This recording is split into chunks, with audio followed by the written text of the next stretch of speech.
This is Genesis 25, chapter 25, verse 27 through 34. This is where Esau sells his birthright. And it says, when the boys grew up, Esau became an expert hunter and outdoorsman, but Jacob was a quiet man who stayed at home. Isaac loved Esau because he had a taste for wild game, but Rebekah loved Jacob. Once when Jacob was cooking a stew, Esau came in from the field exhausted.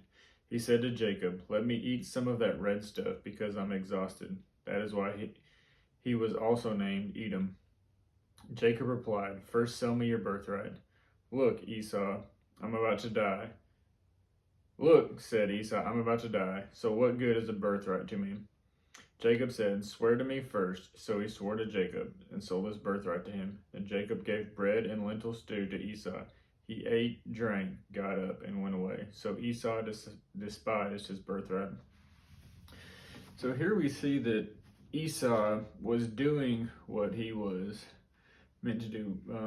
When who God had made him, he was an expert hunter. He was an outdoorsman, and so it wasn't like he was just randomly doing things. That's what he had been called to do, and he may not have been successful on that trip, but he let his flesh get to him. There are times in our lives where we're doing what we're called to do, and we may not be where we think we should be or what we should be doing maybe exactly, but just because we didn't kill the game that they were trying to kill in that moment doesn't mean we need to go to somebody else and compromise who we've been called to be so that we can get a little bit of relief. So Jacob, you can talk about Jacob, a whole another story, but Esau got weary and tired, and the Bible commands us to not grow weary doing good, and Esau was doing good. He was doing what he was called to do, but he grew weary and turned to Jacob, and Jacob took advantage of him, which, like I said, that's a different story to talk about. But Esau, he was the firstborn. He had so many rights being the firstborn, and he traded it away because he got weary. And it's not like he wasn't doing something he was supposed to be doing. He was doing what he was called to do.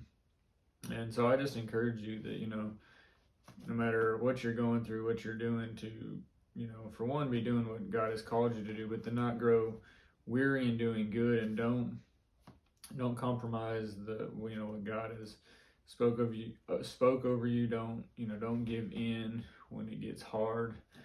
And I definitely know that can be hard, but Esau, is one of his deals is he wasn't future focused. He wasn't focused on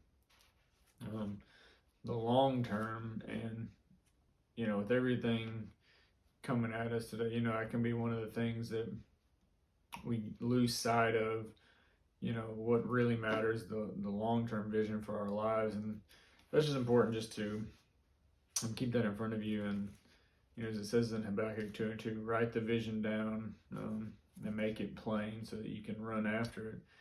And I just believe that's important, and something to a lesson we can take from Esau, that don't settle, don't enter into that relationship you don't know you need to do, don't take the bribe you shouldn't take, don't compromise your character or your integrity to fit in, don't give in to peer pressure. There's just so many things, just stay faithful and don't grow weary in doing good. And so I just hope this encouraged you, and that it will help you arise and be all that you have dreamed.